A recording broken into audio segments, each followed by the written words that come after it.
Item ಯಾವುದೇ ಇರಲಿ try ಮಾಡಿ ಆಚಿ ಚಿಕನ್ ಮಸಾಲಾ. ರಾಜ್ಯ ರಾಜಕೀಯದ ಅತಿ ದೊಡ್ಡ ಸುದ್ದಿಯೊಂದನ್ನ ನಿಮ್ಮ ಪಬ್ಲಿಕ್ ಟಿವಿ ಇವತ್ತು ಬ್ರೇಕ್ ಮಾಡಲಿದೆ. ಪಬ್ಲಿಕ್ ಟಿವಿಯಲ್ಲಿ ಪೊಲಿಟಿಕಲ್ ಬಿಗ್ ಬ್ಲಾಸ್ಟ್. ಇಷ್ಟು ದಿನ ತಣ್ಣಗಾಗಿದ್ದ ಸುದ್ದಿಗೆ ಮತ್ತೆ ಮರುಜೀವ ಬಂತ.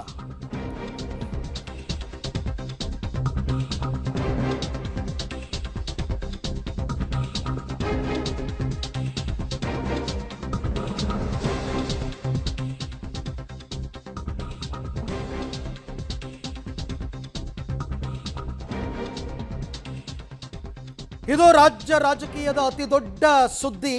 ಪಬ್ಲಿಕ್ ಟಿವಿಯಲ್ಲಿ ಪೊಲಿಟಿಕಲ್ ಬಿಗ್ ಬ್ಲಾಸ್ಟ್. 2 ದಿನ 2 ಭೇಟಿ 2 ಷರತ್ತು. ಯಾರದ್ದು ಅಂತಕ್ಕಂಥದ್ದು ಪ್ರಶ್ನೆ. ದೆಹಲಿ ಅಂಗಳದಲ್ಲಿ DK ಬ್ರದರ್ಸ್ನಿಂದ ಪವರ್ ಗೇಮ್ ಶುರುವಾಗಿದೆ. ಪಬ್ಲಿಕ್ ಟಿವಿಯಲ್ಲಿ ಪೊಲಿಟಿಕಲ್ ಎಕ್ಸ್ಕ್ಲೂಸಿವ್. ದೆಹಲಿಗೆ ಭೇಟಿ ಕೊಟ್ಟಿರ್ತಕ್ಕಂಥ DK ಬ್ರದರ್ಸ್ ಅವರ ಅಸಲಿ ರಾಜಕೀಯದ ಆಟ ಈಗ ಶುರುವಾದಂತೆ ಕಂಡು ಬರ್ತಾ ಇದೆ. ಅದಕ್ಕೆ ಕಾರಣ ನೀವು ಕೊಟ್ಟಿರ್ತಕ್ಕಂಥ ಎಲ್ಲ ಡೆಡ್ಲೈನ್ಸು ಮುಗಿದೋಯ್ತು.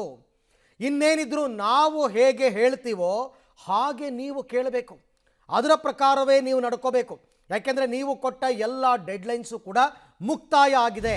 ಇನ್ನೇನಿದ್ರು ನಮ್ಮ ಮಾತನ್ನು ಕೇಳಿ ಅಂತ.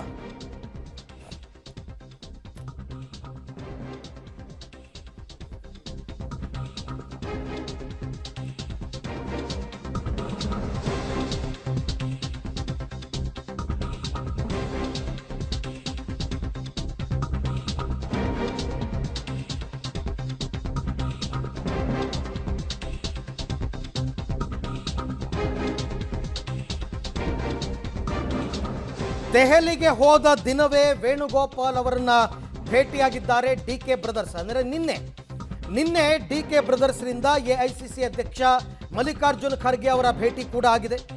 2 ದಿನದಲ್ಲಿ ಇಬ್ಬರು ನಾಯಕರ ಭೇಟಿಯಾಗಿದ್ದಾರೆ.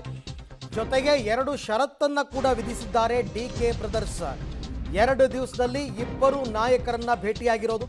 ಹಾಗಾದರೆ ಈ ಭೇಟಿ ಸಂದರ್ಭದಲ್ಲಿ ನಡೆದ ಮಾತುಕತೆಯಾದರೂ ಏನು, ಯಾವೆಲ್ಲ ಷರತ್ತುಗಳನ್ನು DK ಬ್ರದರ್ಸ್ ಇಟ್ಟಿದ್ದಾರೆ? ಬಹಳ ಮುಖ್ಯವಾದಂತಹ ಇಂಪಾರ್ಟೆಂಟ್ ವಿಚಾರ ಬರ್ತಾ ಇದೆ. ಏನಂತಂದರೆ ಏಪ್ರಿಲ್ 29ರಿಂದ ಮೇ 4ರ ಒಳಗೆ CM ಜೊತೆ ಮಾತನಾಡಿ, ಅವ್ರನ್ನ ಕರೆಸಿ ದೆಹಲಿಗೆ. ಏಪ್ರಿಲ್ 29ರಿಂದ ಮೇ 4ರ ಒಳಗೆ CM ಜೊತೆ ಮಾತಾಡಿ. ರಿಮೆಂಬರ್, ಮೇ 4 ಕೌಂಟಿಂಗ್ ಇದೆ ಪಂಚರಾಜ್ಯಗಳದ್ದು. ಅಷ್ಟರ ಒಳಗೆ CMರನ್ನ ಮಾತಾಡಿಸ್ಬೇಕು. ಪವರ್ ಶೇರಿಂಗ್ನ ಬಫರ್ ಡೇಸ್ ಅಂತ ಪರಿಗಣಿಸಿ, ಈ ಏಪ್ರಿಲ್ 29ರಿಂದ ಮೇ 4 ಇದೆಯಲ್ಲ, ಇದನ್ನು ಪವರ್ ಶೇರಿಂಗ್ನ ಬಫರ್ ಡೇಸ್ ಅಂತ ಪರಿಗಣಿಸಿ ಮೇ 4ರಿಂದ ಮೇ 10ರ ಮಧ್ಯೆ ಬ್ರೀತಿಂಗ್ ಡೇಸ್ ಅಂತ ಸಂದೇಶವನ್ನು ರವಾನಿಸಿ ಮುಖ್ಯಮಂತ್ರಿಗಳಿಗೆ. ಮೇ 10ರ ಒಳಗೆ ಎಲ್ಲ ಗೊಂದಲವನ್ನು ಕ್ಲಿಯರ್ ಮಾಡಿ.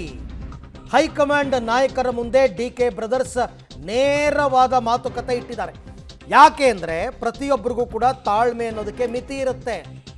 ಎಲ್ಲ ತಾಳ್ಮೆಯನ್ನು ಕೂಡ ಕಾಯ್ದುಕೊಂಡಿದ್ದಾಯಿತು, ಎಲ್ಲ ತಾಳ್ಮೆಯನ್ನು ಕಾಪಾಡಿಕೊಂಡಿದ್ದಾಯಿತು. ಹೈಕಮಾಂಡ್ ಹೇಳಿದ್ದಕ್ಕೆಲ್ಲ ಒಪ್ಕೊಂಡಿದ್ದಾಯಿತು. ಅವ್ರು ಯಾವಾಗ ಡೆಡ್ಲೈನ್ ಕೊಡ್ತಾ ಇರ್ತಾರೋ ಎಲ್ಲವನ್ನೂ ಕೂಡ ಕಾಪಾಡಿಕೊಂಡಿದ್ದಾಯಿತು, ಕಾಯ್ದುಕೊಂಡಿದ್ದಾಯಿತು.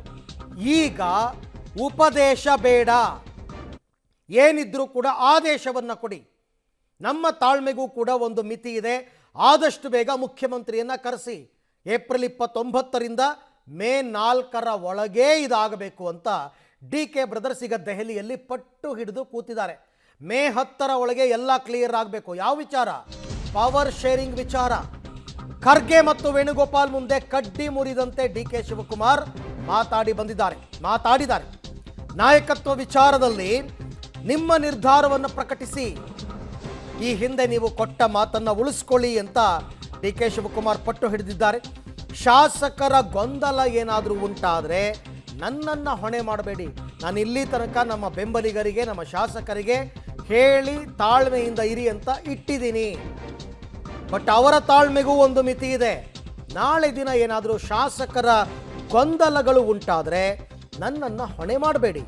ಹೈಕಮಾಂಡ್ಗೆ ಸ್ಟ್ರಾಂಗ್ ಸಂದೇಶವನ್ನು ರವಾನೆ ಮಾಡಿದ್ದಾರೆ DK ಶಿವಕುಮಾರ್. ಈ ಬಾರಿ ಅವರು ದೆಹಲಿಗೆ ಹೋಗಬೇಕಾದ್ರೇ ಎಲ್ಲವನ್ನ ಡಿಸೈಡ್ ಮಾಡ್ಕೊಂಡು ಹೋಗಿದ್ರು. ಹೈಕಮಾಂಡ್ ಹೇಳಿದ್ದಕ್ಕೆಲ್ಲ ಜಿ ಹುಜೂರ್ ಅಂತಂದ್ಬಿಟ್ಟು ತಲೆ ಬಗ್ಗಿಸ್ಕೊಂಡು ಬಂದರೆ ಆಗಲ್ಲ. ನನ್ನ ಪಕ್ಷನಿಷ್ಠೆ ಪರೀಕ್ಷೆ ಮಾಡೋದಾದರೆ ಮಾಡಿ. ಡಿ ಕೆ ಶಿವಕುಮಾರ್ ಹೇಳ್ತಾರೆ, ನಮ್ಮಿಂದ ಬೇರೆ ನಡೆ ಇಲ್ಲ. ನಮ್ಮ ಪಕ್ಷನಿಷ್ಠೆಯನ್ನು ಪರೀಕ್ಷೆ ಮಾಡ್ತೀರಾ, ಮಾಡಿ. ಮುಂದೆ ಏನು ಅಂತ ಖಚಿತಪಡಿಸಿ. ಮುಂದೇನು ರಾಜಕೀಯ ನಡೆ ಏನು ನಮ್ಮ ರಾಜ್ಯದಲ್ಲಿ? ಅಧಿಕಾರ ಹಂಚಿಕೆ ಇದೆಯೋ ಇಲ್ವೋ? ನಾನಂತೂ ಪಕ್ಷದ ವಿರುದ್ಧವಾಗಿ ಹೋಗಲ್ಲ. ಇದೇ ಹೈಕಮಾಂಡ್ಗೆ ಪ್ಲಸ್ ಪಾಯಿಂಟ್ ಆಗಿರೋದು. ನಾನಂತೂ ಪಕ್ಷದ ವಿರುದ್ಧವಾಗಿ ಹೋಗಲ್ಲ. ಶಾಸಕರಲ್ಲಿ ಗೊಂದಲ ಉಂಟಾದರೆ ಅದಕ್ಕೆ ನಾನು ಜವಾಬ್ದಾರ ಅಲ್ಲ. ನಮ್ಮ ಬೆಂಬಲಿಗ ಶಾಸಕರು ಇದ್ದಾರೆ. ಪರಿಸ್ಥಿತಿ ಕೈ ಮೀರುವಂತಹ ಮುನ್ನ ನೀವೇ ನಿರ್ಧಾರವನ್ನು ಮಾಡಿ. ಇಲ್ಲಾಂದರೆ ಗೊಂದಲ ಆಗುತ್ತೆ. ರಾಜ್ಯ ಕಾಂಗ್ರೆಸ್ನಲ್ಲಿ ಒಬ್ಬೊಬ್ಬರನ್ನೊಂದು ಸ್ಟೇಟ್ಮೆಂಟ್ ಕೊಡೋಕ್ಕೆ ಶುರು ಮಾಡ್ತಾರೆ. ಏನೇ ಆದರೂ ಮೇ 10ರ ಒಳಗೆ ಎಲ್ಲವೂ ಅಂತಿಮ ಆಗಲೇಬೇಕು ಅಂತ ಪಟ್ಟು ಹಿಡಿದು ಕೂತಿದ್ದಾರೆ ಡಿ ಕೆ ಶಿವಕುಮಾರ್. ಆಯಿತು, ಇದಕ್ಕೆ ಅವರ ರಿಯಾಕ್ಷನ್ ಏನು? ವೇಣುಗೋಪಾಲ್ ಮತ್ತು ಮಲ್ಲಿಕಾರ್ಜುನ್ ಖರ್ಗೆ ಏನು ಹೇಳಿದ್ದಾರೆ ಅದು ಕೂಡ ತುಂಬ ಇಂಟ್ರೆಸ್ಟಿಂಗ್ ಆಗಿದೆ. ಡಿ ಕೆ ಶಿವಕುಮಾರ್ ಈ ರೀತಿ ಮಾತಾಡ್ತಾರೆ ಅಂತ ಎಕ್ಸ್ಪೆಕ್ಟೇ ಮಾಡಿರಲಿಲ್ಲ. ಖುದ್ದು ಎಐಸಿಸಿ ಅಧ್ಯಕ್ಷ ಮಲ್ಲಿಕಾರ್ಜುನ್ ಖರ್ಗೆ ಮತ್ತು ವೇಣುಗೋಪಾಲ್ ಈ ಎಲ್ಲ ವಿಚಾರಕ್ಕೆ ಸಂಬಂಧಪಟ್ಟಂತೆ ಮತ್ತಷ್ಟು ಮಾಹಿತಿ ನನ್ನ ಕೊಲೀಗ್ ಸುಕೇಶ್ ಅವರಿಂದ ಪಡ್ಕೊಳ್ತಾ ಹೋಗೋಣ. ಸುಕೇಶ್, ಇಷ್ಟು ದಿನ ದೆಹಲಿಗೆ ಹೋಗೋದು, ಹೈಕಮಾಂಡ್ ಮುಂದೆ ತಲೆ ಬಗ್ಗಿಸಿ ನಿಲ್ಲೋದು, ಅವ್ರು ಏನು ಹೇಳ್ತಾರೆ ಅದನ್ನು ಕೇಳ್ಕೊಂಡು ಬರೋದು, ಇದೇ ಆಗ್ತಾ ಇತ್ತು. ಬಟ್ ಈ ಸರ್ತಿ ಅದು ಆಗಬಾರ್ದು. ಏನಾದರೂ ಒಂದು ನಿರ್ಧಾರ ಆಗಲೇಬೇಕು ಅನ್ನೋ ಖಡಕ್ ತೀರ್ಮಾನಕ್ಕೆ ಡಿ ಕೆ ಶಿವಕುಮಾರ್ ಬಂದಂತೆ ಕಾಣಿಸ್ತಾ ಇದೆ. ಅರವಿಂದ್, ಹಾಗೆ ನೋಡೋಕೋದ್ರೆ ರಾಜ್ಯ ಕಾಂಗ್ರೆಸ್ನಲ್ಲಿ ಕಾಂಗ್ರೆಸ್ ಸರ್ಕಾರ ಅಧಿಕಾರಕ್ಕೆ ಬಂದು 3 ವರ್ಷ ತುಂಬ್ತಾ ಇದೆ. ಆದರೆ ಕಾಂಗ್ರೆಸ್ ಸರ್ಕಾರ ಅಧಿಕಾರಕ್ಕೆ ಬಂದ ಆರಂಭದಿಂದಲೂ ಕೂಡ ಶುರುವಾದಂತಹ ಚರ್ಚೆ ಇದು ಪವರ್ ಶೇರಿಂಗಿನ ಸರ್ಕಾರ, ಇಲ್ಲಿ ಪವರ್ ಶೇರಿಂಗ್ ಇದೆ 2.5 ವರ್ಷಗಳ ಕಾಲದ ನಂತರ ಅನ್ನುವಂಥ ಚರ್ಚೆ ಕಾಂಗ್ರೆಸ್ ಪಾಳಯದಲ್ಲಿ ಆರಂಭದಿಂದ ಶುರುವಾಗಿತ್ತು. ಆದರೆ 2.5 ವರ್ಷ ಆಗ್ತಾ ಇದ್ದಂತೆ ಅದನ್ನು ನೆನಪಿಸುವಂಥ ಒಂದು ಪ್ರಯತ್ನವನ್ನು ಡಿ ಕೆ ಬ್ರದರ್ಸ್ ಮಾಡ್ತಾರೆ. ತದನಂತರದಲ್ಲಿ ಅದು ಬ್ರೇಕ್ಫಾಸ್ಟ್ ಮೀಟಿಂಗ್ ಇರ್ಬೋದು CM DCM ಅವರ ನಡುವೆ, ಅಥವಾ ಬಹಿರಂಗವಾದ ಪೋಸ್ಟ್ ವಾರ್ ಇರ್ಬೋದು, ಹೀಗೆ ಬೇರೆ ಬೇರೆ ಸ್ವರೂಪವನ್ನು ಪಡೆದುಕೊಂಡು ಹೋಗುತ್ತೆ. ಆ ನಂತರವೂ ಕೂಡ ತಾತ್ಕಾಲಿಕವಾದ ಒಂದಷ್ಟು ಬ್ರೇಕ್ಗಳು ಬೀಳ್ತಾ ಹೋಗ್ತಾರೆ, ಸ್ಪೀಡ್ ಬ್ರೇಕರ್ಗಳು. ಅದು ಒಂದು ಎಲ್ಲೋ ಒಂದು ಕಡೆ ದೇವರಾಜ ಅರಸು ಅವರ ಹೆಚ್ಚು ಅವಧಿಯ CM ದಾಖಲೆಯನ್ನು ಮುಖ್ಯಮಂತ್ರಿಗಳು ಮುರಿಯುವಂಥದ್ದು, ಅಥವಾ ಹೆಚ್ಚು ಅವಧಿಯ ಬಜೆಟನ್ನು ಮಂಡನೆ ಮಾಡಿದಂಥ ವಿಚಾರ ಬರುವಂಥದ್ದು, ಹೀಗೆ ಬೇರೆ ಬೇರೆ ಸ್ಪೀಡ್ ಬ್ರೇಕರ್ಗಳ ಮಧ್ಯದಲ್ಲಿ ಪಂಚರಾಜ್ಯ ಚುನಾವಣೆ ಘೋಷಣೆ ಆಗುತ್ತೆ. ಪಂಚರಾಜ್ಯ ಚುನಾವಣಾ ಫಲಿತಾಂಶ ಮೇ 4ಕ್ಕೆ ಬರುತ್ತೆ. ಅಲ್ಲಿಗೆ ಒಂದು ಸ್ಪಷ್ಟವಾಗುತ್ತೆ, ಇದು 2.5 ಅಲ್ಲ, ಮತ್ತು ಮುಂದುವರಿಯುತ್ತೆ ಅನ್ನೋದಾದರೆ ಇದು 3-2ರ ಸರ್ಕಾರನ, 3 ವರ್ಷದ ಒಂದು ಟರ್ಮ್, 2 ವರ್ಷದ ಒಂದು ಟರ್ಮ ಅನ್ನುವಂಥ ಸಹಜವಾದ ಪ್ರಶ್ನೆಯನ್ನು ಇದು ಹುಟ್ಟುಹಾಕಿತ್ತು. ಅದೇ ರೀತಿಯಲ್ಲಿ ಈಗ, ಅಥವಾ ಅದಕ್ಕೆ ಪೂರಕ ಅನ್ನುವಂಥ ರೀತಿಯಲ್ಲಿ ಈಗ ಡಿ ಕೆ ಬ್ರದರ್ಸ್ ದೆಹಲಿಗೆ ಹೋಗಿರುವಂಥದ್ದು. ಅಲ್ಲಿ ತಾವು ಏನು ಹೇಳಬೇಕು ಅದನ್ನು ಸ್ಪಷ್ಟವಾಗಿ ಹೇಳಿದ್ದಾರೆ ಅನ್ನುವಂಥದ್ದು. ಪವರ್ ಶೇರಿಂಗ್ನ ವಿಚಾರದಲ್ಲಿ ಮಾತುಕತೆ ಹಿಂದೆ ನಡೆದಿತ್ತು ಅನ್ನುವಂಥ ವಿಚಾರದಲ್ಲಿ ಕೆಲವು ನಾಯಕರುಗಳು ಸಾಕಷ್ಟು ಸ್ಪಷ್ಟಪಡಿಸ್ತಾ ಇರೋದ್ರಿಂದ ಅದನ್ನೇ ಅವರು ಕ್ಲೈಮ್ ಮಾಡ್ತಾ ಇದ್ದಾರೆ ಅನ್ನುವಂಥದ್ದು. ಜೊತೆಗೆ ನಮಗೊಂದು ಕ್ಲಾರಿಟಿಯನ್ನು ಕೊಡಿ ಅನ್ನುವಂಥದ್ದು ಈ ಬಾರಿ ಡಿ ಕೆ ಶಿವಕುಮಾರ್ ಅವರ ಬೇರೆ ರೀತಿಯಲ್ಲಿದ್ದಂತೆ ಕಾಣಿಸ್ತಾ ಇದೆ. ಇದುವರೆಗೆ ಬೇರೆ ಬೇರೆ ಅಡೆತಡೆಗಳು ಬರ್ತಾ ಇತ್ತು ಅನ್ನೋದು ಸ್ಪಷ್ಟವಾದರೆ, ಈ ಮೇ ನಂತರದಲ್ಲಿ ಬೇರೆ ಯಾವುದೇ ಅಡೆತಡೆಗಳು ಇಲ್ಲ ಅನ್ನೋದಾದರೆ ಇದನ್ನು ಕ್ಲಿಯರ್ ಮಾಡಲಿಕ್ಕೆ ನಿಮಗೇನು ಸಮಸ್ಯೆ ಅನ್ನುವಂತಹ ಮೂಲಭೂತ ಪ್ರಶ್ನೆಯನ್ನು ಅವರು ಮುಂದೆ ಇಟ್ಟಂತೆ ಕಾಣಿಸ್ತಾ ಇದೆ.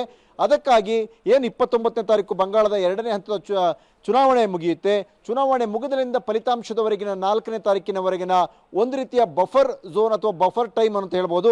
ಆ ಸಮಯದಲ್ಲಿ ಮಾತುಕತೆಯನ್ನು ಆರಂಭಿಸಿ ಅನ್ನುವಂಥ ಷರತ್ತನ್ನು ಇಟ್ಟಿದ್ದಾರೆ ಅನ್ನುವಂಥದ್ದು. ಜೊತೆಗೆ ಮೇ 10ರ ಒಳಗಾಗಿ ಎಲ್ಲವನ್ನು ಕ್ಲಿಯರ್ ಮಾಡಲಿಕ್ಕೆ ಏನು ಬೇಕೋ ಅದನ್ನು ಮಾಡಿಕೊಡಿ ಅನ್ನುವಂಥದ್ದು. ನಾನು ಯಾವತ್ತೂ ಪಕ್ಷದ ವಿರುದ್ಧ ಹೋಗಲ್ಲ ಅನ್ನುವಂಥದ್ದಲ್ಲಿ ಕ್ಲಾರಿಟಿ ಇದೆ. ಆದರೆ ಗೊಂದಲಗಳು ಶುರು ಆದರೆ ಆಮೇಲೆ ನಮ್ಮನ್ನು ಹೊಣೆ ಮಾಡಬೇಡಿ ಅನ್ನುವಂಥ ನೇರ ಮಾತನ್ನು DCM DK ಶಿವಕುಮಾರ್ ಈ ಬಾರಿ ಹೈಕಮಾಂಡ್ ನಾಯಕರ ಮುಂದೆ ಆಡಿದ್ದಾರೆ ದೆಹಲಿ ಅಂಗಳದಲ್ಲಿ ಅನ್ನುವಂತಹ ಮಾಹಿತಿಗಳು ಕೂಡ ಬರ್ತಾ ಇದೆ. ಅರವಿಂದ್,